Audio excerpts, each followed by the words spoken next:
એક પાછું જય જરા બોલજો તો સચ્ચિદાનંદ. હમણાં રેકોર્ડિંગ હમણાં શરૂ થયું. વાંચો ને. જય સચ્ચિદાનંદ. 3 ઓગસ્ટ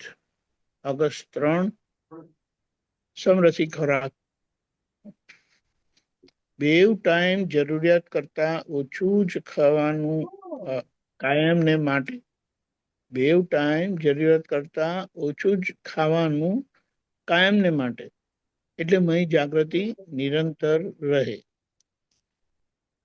અહીંયા પહેલી એક વાત એ છે, એક મારું ઓબ્ઝર્વેશન છે કે આ રસ લુબ્ધતા જે છે ને, તે આપણને જાગ્રત રહેવા જ દેતી નથી.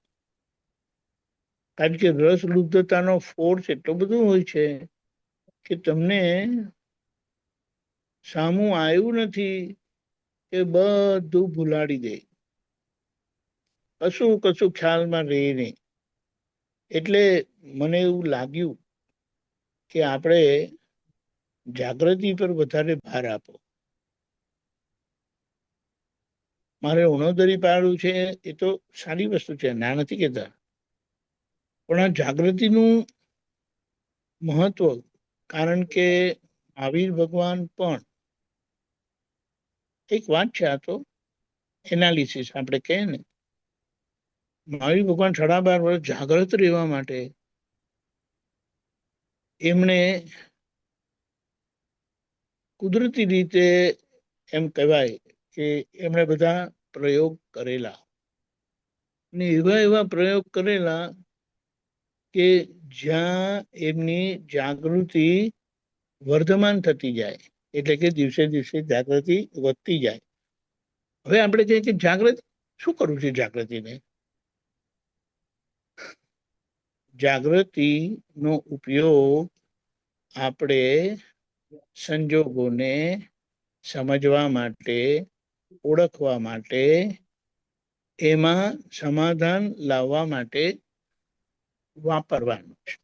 જાગૃતિનો ઉપયોગ આપણે સંજોગોમાં સમાધાન લાવવા માટે વાપરવાનું છે.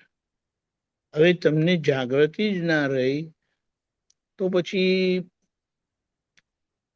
સંજોગોમાં સમાધાન રહેવું અસંભવ છે. જાગૃતિ મુખ્ય વસ્તુ છે.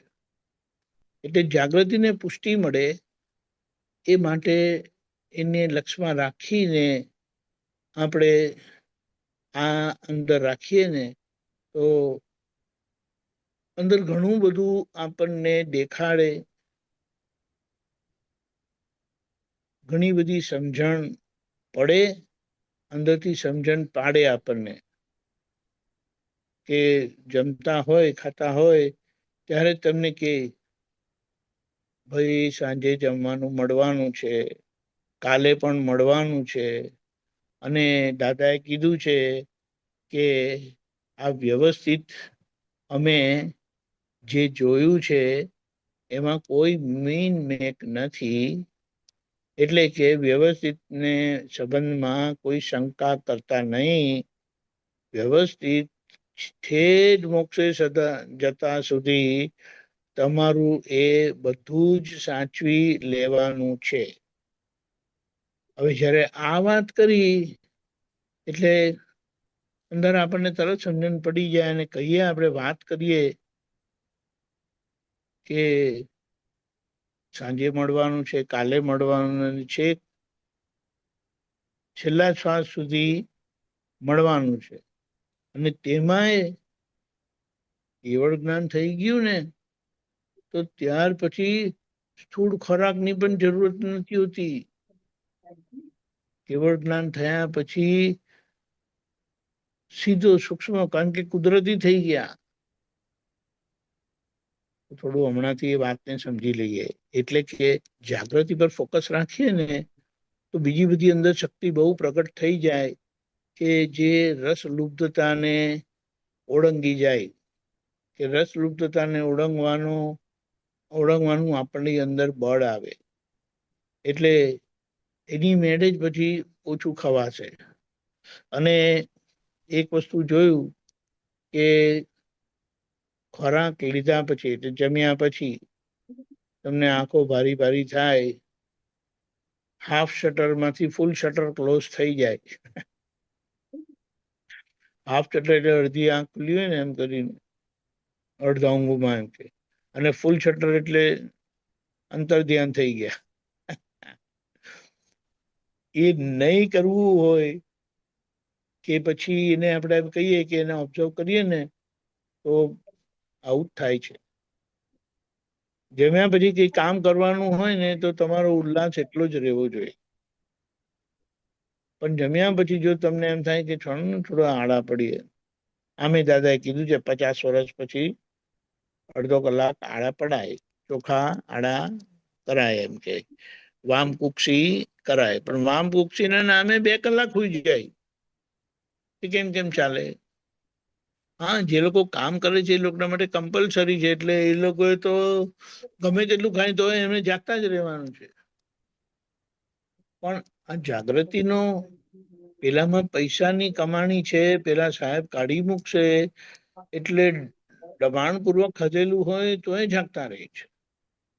આ તો જાગૃતિનો માર્ગ છે. હવે જાગૃતિના ભોગે આપણને કઈ વસ્તુ પોસાય નહીં.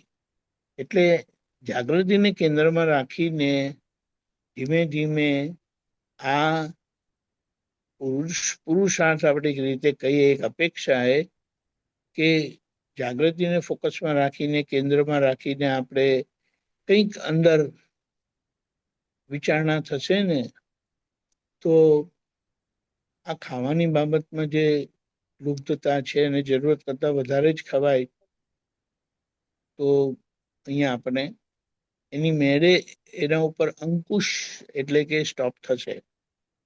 આપણે એમ કહીએ કે તમારા શરીરમાં, તમારું શરીર એટલે કે વજન તમારું વધારે સ્થૂળ છે, એટલે વજન સ્થૂળ નથી, તમારું શરીર સ્થૂળ છે. એને શું કહેવાય? એ જરા મોટા છે, બાર પેટ દેખાય છે, ચબી. તો કે ત્યાં કંઈક ભૂલ છે. લોકો તો કહે છે શરીર સારું થયું કરીને, પણ પછી પાછા કેટલાક એમ કે છે કેમ વધી ગયું. પણ આ બધું નુકસાન કરે છે આપણી જાગૃતિને. અને એ જાગૃતિનો એક અંદર રસ આવવો જોઈએ, એ જાગૃતિનો આપણને અંદરથી મજા આવવી જોઈએ.